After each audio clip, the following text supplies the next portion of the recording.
Manuel's life is uprooted when his parents decide to divorce. The decision does not stay confined to legal meetings and bitter conversations. It changes the rhythm of the household and makes home feel unstable. To keep him away from constant conflict, he is sent for 3 months to another Spanish city to live with relatives he barely knows. He arrives by train with a small suitcase and a guarded expression, then waits at the station far longer than expected. Surrounded by strangers and announcements, he feels the distance from his parents as a physical weight, and he wonders whether anyone can be trusted to keep him steady while everything is breaking. A distant cousin finally appears and guides him to a tall apartment building where 3 of his uncles live in separate homes. Manuel learns that he will rotate between them 1 month at a time, first Juan, then Fernando, then Emilio. The arrangement is presented as practical, yet it feels to Manuel like he is being divided into parts and lent out. He also hears that these uncles are known for boldness and mischief, men who charm easily and make mistakes just as easily. That reputation makes him curious, but it also warns him that comfort here might come with a price. Juan hosts him first. Juan runs a small shop and treats work like a performance. Manuel follows him there and watches him flirt casually with customers, turning errands into quick games of attention. Manuel tries to focus on learning the tasks, yet he keeps noticing how confidently Juan bends conversations, as if charisma were another product behind the counter. Juan's daughter, Funa Santa, begins appearing regularly, and her presence changes the atmosphere. She is near Manuel's age, lively and observant, and she seems to understand his sadness even when he hides it. Juan takes them outside the city to a quiet area where fields open into trees and the air feels cleaner. There he teaches them painting,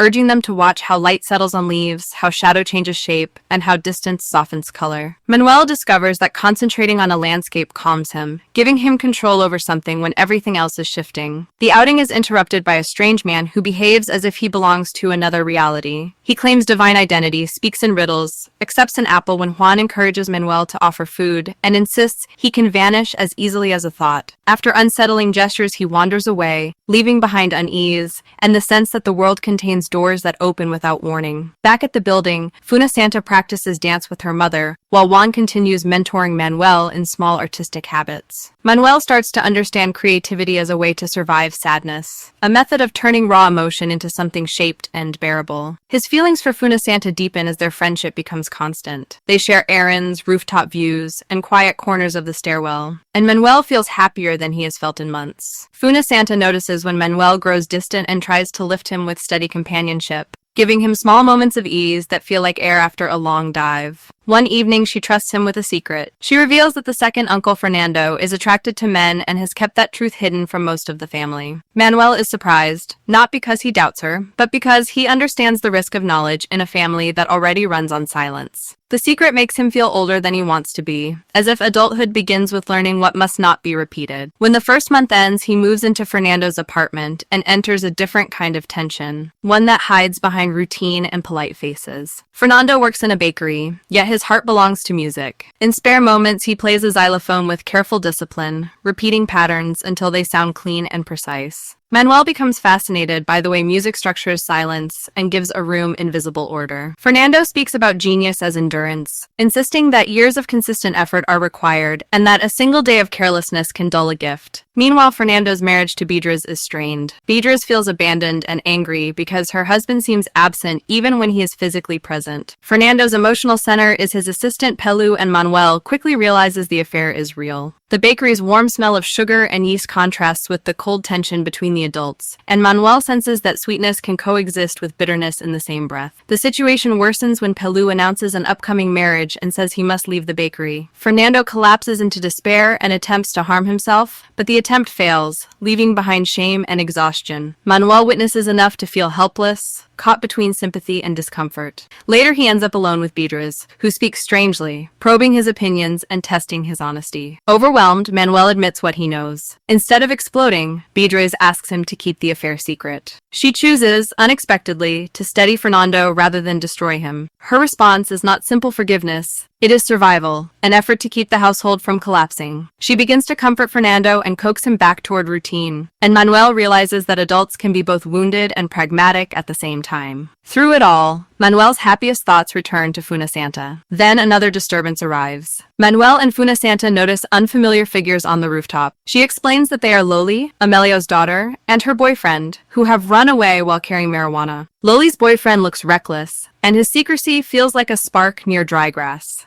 Funisanta becomes uneasy, as if the building itself is collecting trouble. Soon afterward, Fernando collapses again, and panic spreads through the family. It looks like death for a moment, but Juan and Emilio find him unconscious and recognize the signs of a heart attack. Their quick action saves him, yet the fright lingers like smoke, and Manuel understands that danger is not always loud. Sometimes it arrives quietly, in a body that simply stops. When Manuel moves into Emilio's home for the final month, the mood shifts again. Emilio's sister, Margareta, takes charge of Manuel's studies and watches him closely, correcting him with sharp intensity. Emilio's wife, Lula, is also there, and Manuel's restless presence irritates her. Margareta's vigilance feels suffocating, and Manuel begins to count the days. A phone call from Manuel's father reveals that he is now living in Italy. Manuel complains that Margareta's supervision makes him feel trapped and admits he wants to go home. He also tells Funisanta that his father may soon come to take him, and her face carries a quiet devastation that makes Manuel feel guilty for wanting rescue. The two teenagers imagine a future together, yet they also understand the limits of family and tradition. They are cousins, and the possibility of marriage hangs between them as both desire and impossibility. Their closeness becomes more urgent because time is running out, and each day feels like something that cannot be repeated. In the middle of this uncertainty, Manuel keeps stumbling into adult conflicts that he cannot solve and cannot escape.